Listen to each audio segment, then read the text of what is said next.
Do you like to feel bad? I'm assuming you said no. And let's be real, nobody wants to feel bad, and yet so many of us do. And it's no surprise. Everybody has so many thoughts, emotions, problems, anxieties that burden them every single day. Given these immense problems that we all face, you would think we would have a good solution for them, but we don't. You can go to therapy, but it's hard to feel comfortable enough to speak with someone about your problems. You have to be very vulnerable, and that's very scary for some people. So, I present to you the solution: journaling. Here I have three journals, each representing a year of journaling. Each journal contains my thoughts, worries, problems, anxieties, insecurities, and the solutions to them all. And it's not easy to journal, admittedly, but that's why I'm going to give you a step by step process on how to journal. Step one: you need to understand that it's not easy to journal. It's a skill, just as everything is. Because it's a skill, you need to dedicate some time to it every day to build it.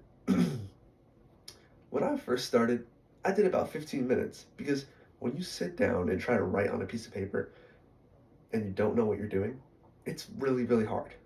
So 15 minutes every day instead of trying to do an hour or 30 minutes or whatever it is, because that makes it hard to focus, you know? You have to build it gradually. So that's the first step. Start slow. Step two: use prompts. Prompts solve so many problems because once you step and you have that paper in hand and you're writing, you go, well, what the heck do I want to talk about? And it's not easy to come up with the right things to ask yourself to have productive conversation with yourself through journaling. That's where prompts come in. You can look them up online, or you can find them in guides online elsewhere, in books. But some simple ones I like to use is, what's been on your mind today?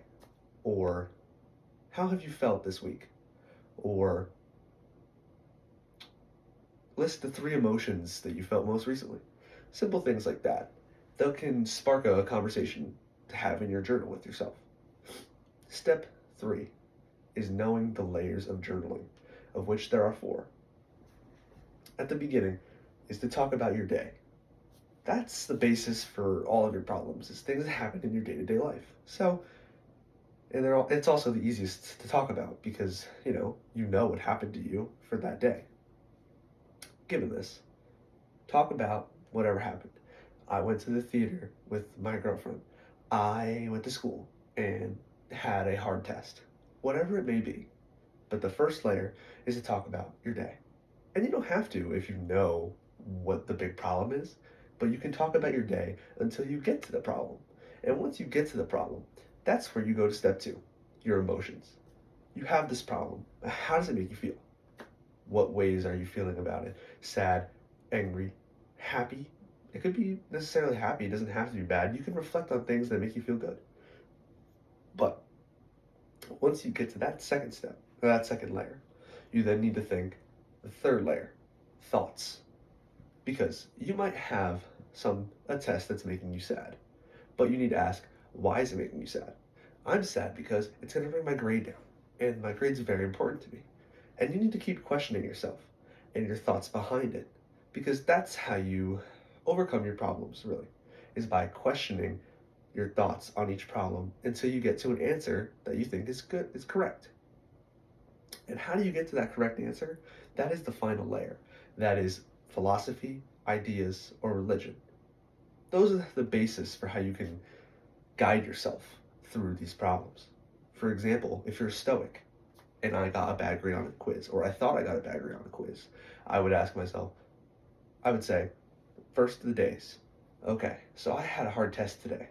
Second, the emotions. I'm feeling pretty nervous, kind of worried and scared that my grade's going to be bad. It makes me upset because my grades are very important to me. Third, thoughts. I don't want to do bad on this because it's going to affect my grade, and that could affect my chances of getting a job if I fail really bad on this course and it brings down my college GPA and everything. So, now, the final step: philosophy, religion, ideas, reflection. You say, well, It's outside of my control. I can't fix it. At least that's what the Stoics believe. I've done all I can do. I can try to be better in the future, and I can learn from this, but worrying about it isn't going to make it better. That's all. And to talk yourself through these things instead of letting the problems marinate on yourself is the best way to handle them, really. Because when you let yourself steep like a tea, all those problems become more more apparent in your life. They build like a tea that steeps. They become stronger, a more powerful feeling, more powerful bitterness or sadness.